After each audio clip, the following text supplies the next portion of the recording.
자, 여러분 안녕하세요. 오늘은 크론병의 증상에 대해서 말씀을 드리도록 하겠습니다. 크론병이라는 것은 전체 소화관, 그러니까 입부터 항문까지 연결된 전체 소화관에 발생하는 전체 벽의 염증이다. 이렇게 이제 말씀을 드렸죠.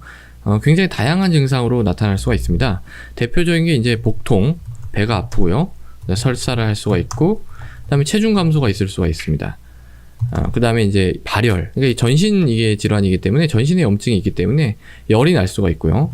또 혈변, 그러니까 이제 대장이나 뭐 이런 데 이제 염증이 있으니까 여기서 이제 피가 나올 수가 있어요. 그래서 요 증상이 사실 제일 대표적인 증상입니다. 요 5가지.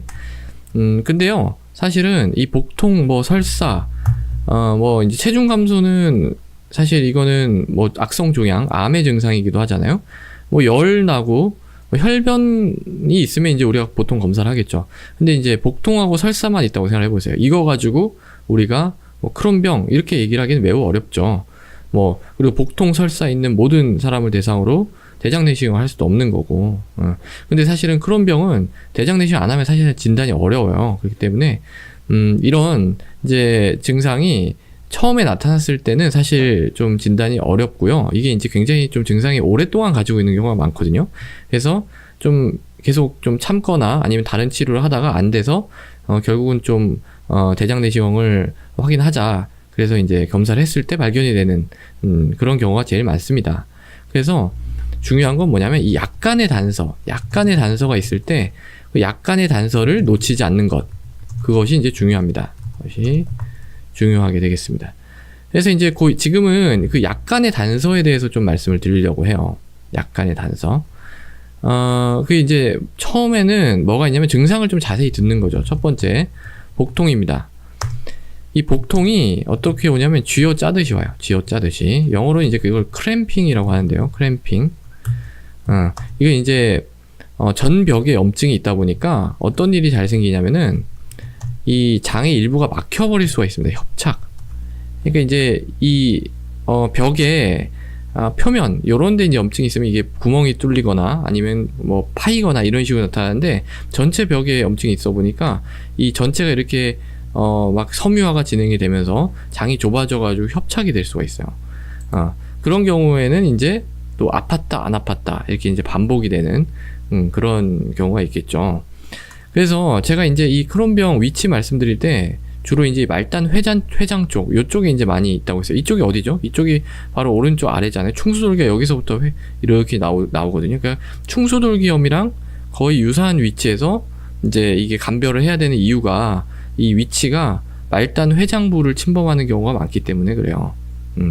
그래서 이제 위치가 말단 회장이면 양상이 이제 충수돌기염과 유사하게 오기 때문에 감별을 할 필요가 있죠.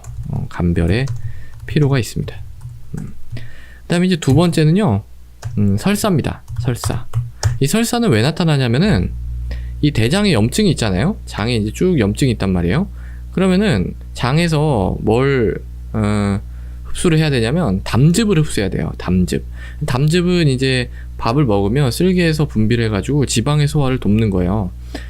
근데 이제 담즙이 분비는 되는데 문제가 없죠. 근데 이 회장 말단부에서 얘가 흡수가 돼야 돼요.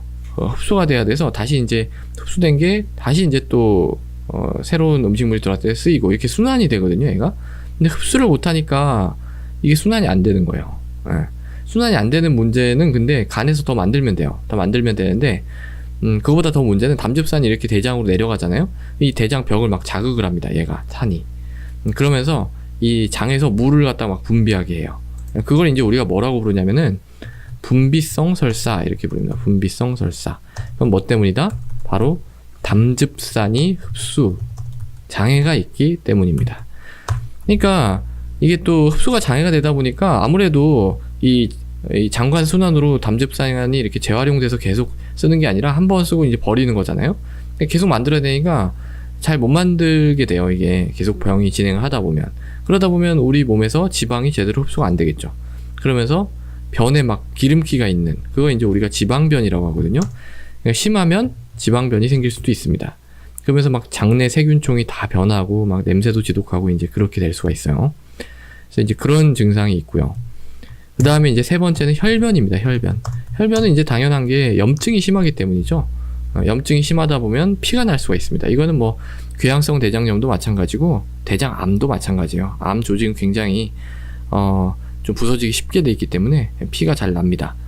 그래서 이제 만약에 우리가 혈변을 검사하는 방법은 이 변이 나오면 이걸 이제 스툴 오컬트 블러드라고 해가지고 스툴 오컬트 블러드, 이걸 이제 우리나라 말로는 잠혈 검사라고 해요. 대변 잠혈 검사.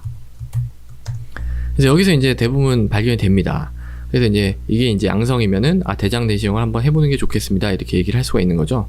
그 뭐 잠혈 검사가 이게 양성으로 나왔다고 해서 무조건 다 병이 있는 건 아니에요. 그렇지만은 잠혈 검사 양성일 때 이제 꼭 대장암만 있는 건 아니다. 그러니까 이런 식으로 크론병이라든지 아니면 궤양성 대장염처럼 장에 만성 염증이 있는 질환도 가능하다라는 점을 이제 말씀을 드립니다.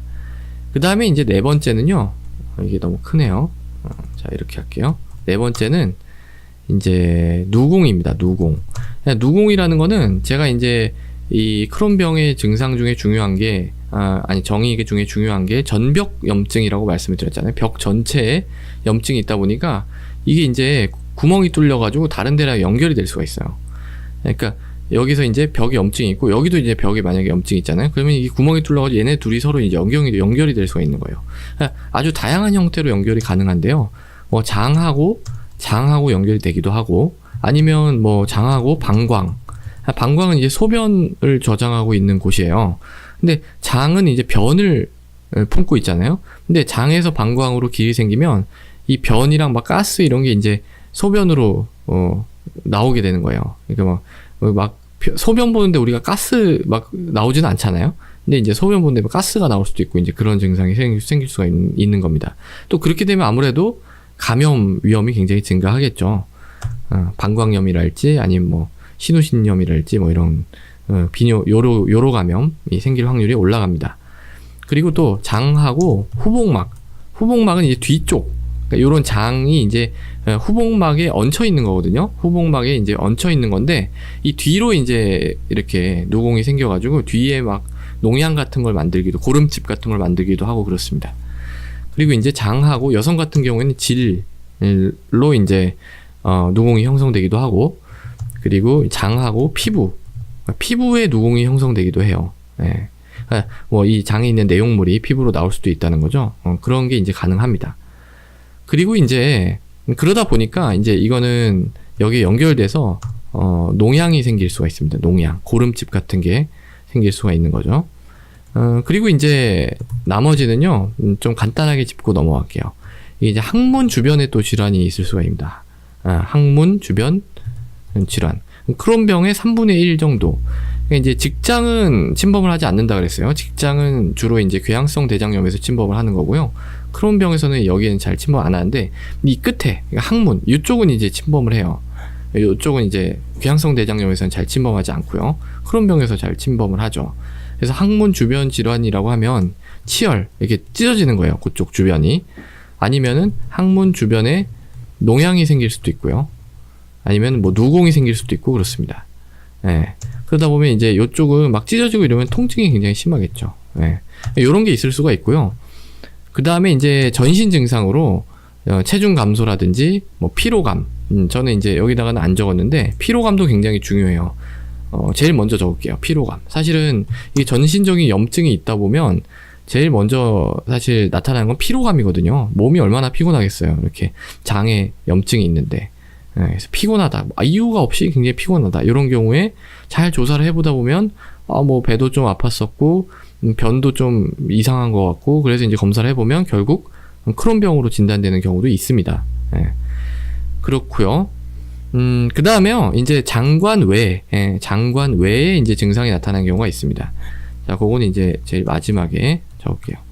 장관 외 증상이 나타나는 경우는 뭐가 있냐면은, 그러니까 전혀 관계 없을 것 같은 증상이에요. 자, 크론병이라는 건 제가 전체 소화관, 그러니까 입부터 항문, 위, 뭐 대장, 아니면은 말단 회장, 소장 이런 데 이제 생기는 병이잖아요. 근데 그거하고 아무 관계 없는데 나타날 수가 있어요. 그건 이제 전신적인 염증 때문에 그런데요. 뭐 이제 제일 흔한 거는 관절염이죠. 관절염이 생길 수도 있어요. 아니면 눈 쪽에 있는 구조물에 염증이 생길 수도 있습니다. 눈하고 뭐 이 소화관하고 관련이 전혀 없죠. 이건 염증 때문에 생기는 그런 증상입니다. 아니면 뭐 피부 같은데 아주 빨간 그런 도드라진 결절 홍반이라 그러는데 그런 게 생길 수도 있고요. 아니면 궤저농이라고 하는 그런 게 이제 생길 수도 있고 뭐 그렇습니다. 그리고 이제 이게 이제 크론병이랑 관련이 된 담독의 질환도 있어요. 자가 면역 기전이랑 관련이 된 건데요. PSC라고 해가지고 요거는 이제 원발성, 한국말로는 원발성 경화성 담관염이라고 합니다. 그러니까 담도가 이렇게 뻣뻣해져가지고 생기는 병이에요. 황달 생기고 막 이제 그런 거거든요. 그런 병하고도 이제 관련이 있습니다.